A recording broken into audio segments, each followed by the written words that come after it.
We came up here on a weekend, I guess in maybe 2000.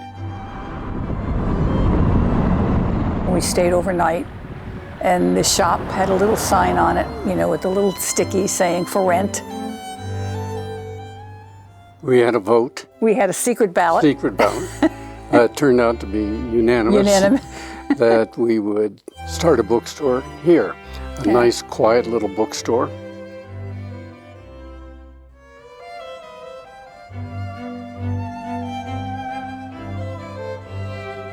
It's the beauty of the area, I think, that attracted us, and the quaintness and niceness of this little town.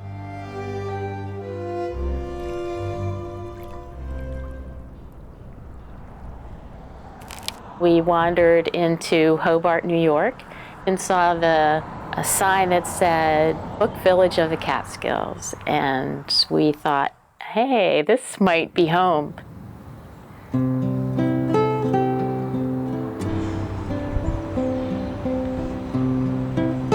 We talked to Bill and Diana Adams at Adams Antiquarian Bookstore. But we got it in Australia. We told them that we were thinking about moving to town, and they told us about their experience of coming from Manhattan and moving up here and finding a different lifestyle, which is just what we were looking for. So we took the big plunge. We left Maryland and moved up here.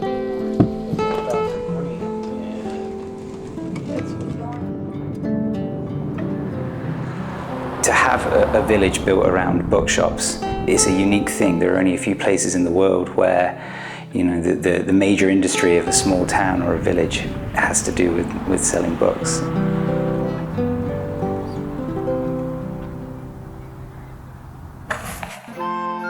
The idea came from Hay-on-Wye, and it was to create, in a rural area in Wales, a nucleus of bookstores that would draw people to the area and provide a sort of economic boost to the region.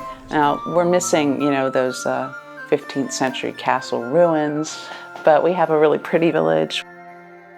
There's one in Redu, which I guess is Belgium. Belgium. Yeah, Belgium. There's a famous one called Wigtown in Scotland, but they're also in France and Austria and Germany, even in Scandinavia. But in addition, in Indonesia, one is starting in India. So it's become quite a trend around the world. As far as we know at the moment, we're the only one in the USA.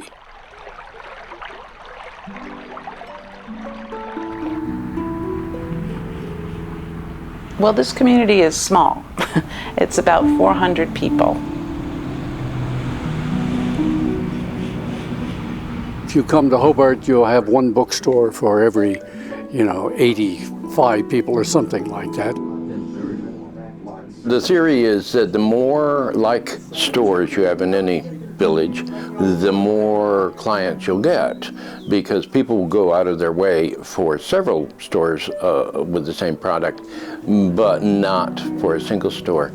And that's true with antique shops or restaurants or any number of other kinds of stores. So we decided on books.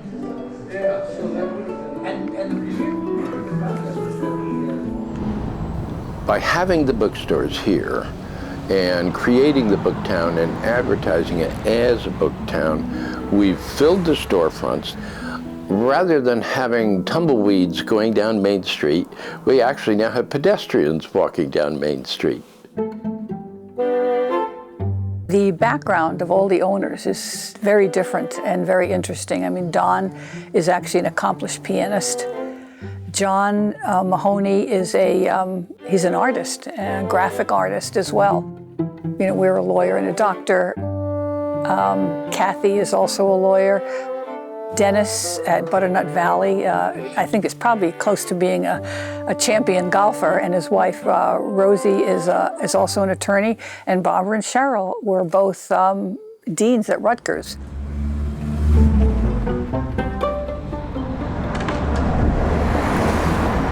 Each bookstore in the village of the 5 bookstores has a different personality.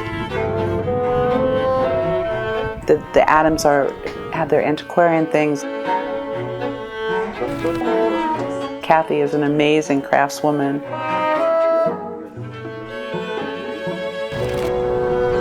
Blenheim Hill Books has several strengths, children's books, illustrations, women's studies, lesbian studies, poetry, since one of the ladies that owns the store is a well-known poet. Liberty Rock Books has a wide collection of religious books. They have a huge collection of wonderful jazz LP recordings. Remember vinyl? So that in itself makes the Book Village a richer place because everybody's here for different reasons. Everyone has different loves. And you see that in the bookstores.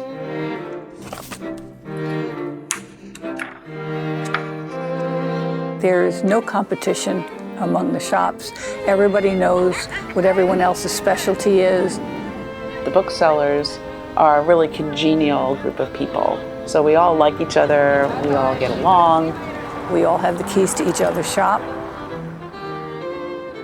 If it hadn't been for feeling that there was such a cohesive group of bookstore owners here, we probably wouldn't have decided to have our own bookstore. And then the fact that Don Dales is such a supporter for the Book Village. Well, and he kind of had lots of great ideas about how to revitalize Main Street because he owns a lot of the real estate on Main Street. And I guess the thing I would say about Don, he's a visionary.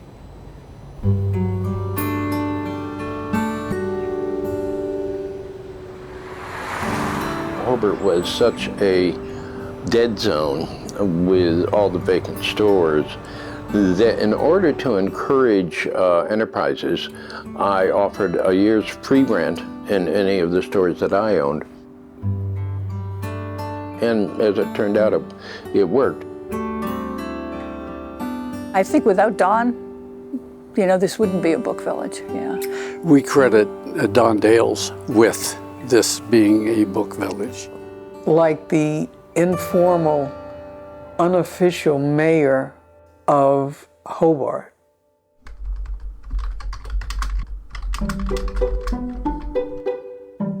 I pronounce it Hobart, but I know that's wrong.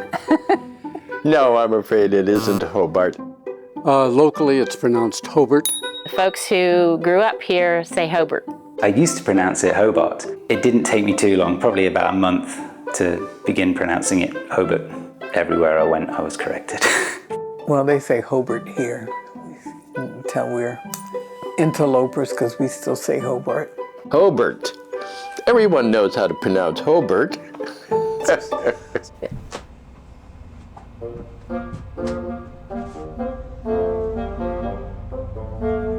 This is all developed spontaneously, and I emphasize that because a lot of the bookstores in other parts of the world are planned. But this is a totally independent venture by each of the owners here. We have no connection other than a close friendship now.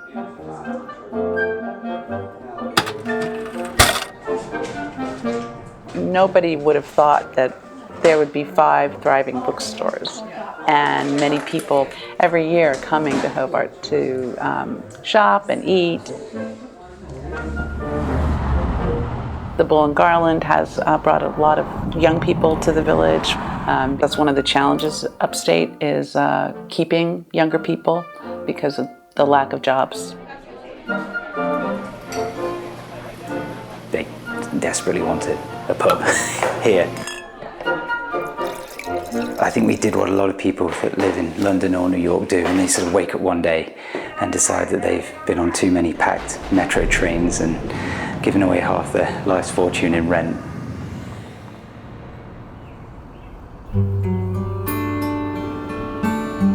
And so we decided resolutely to escape to the country.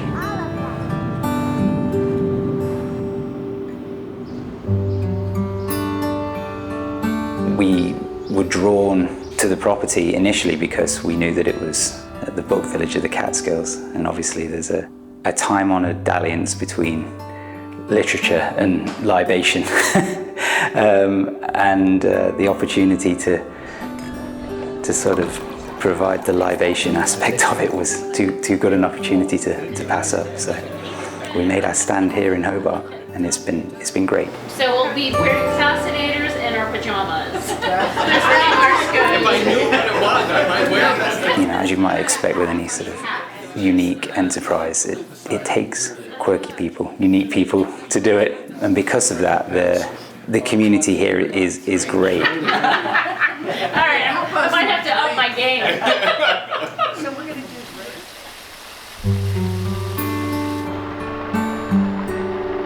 No one's going to leave Hobart voluntarily. We all love the area. We either have houses here, so that it allows us to develop a nice, close attachment with the community and the region. There aren't any bookstores anymore. I think people enjoy coming into a bookstore. So come to Hobart, buy a book.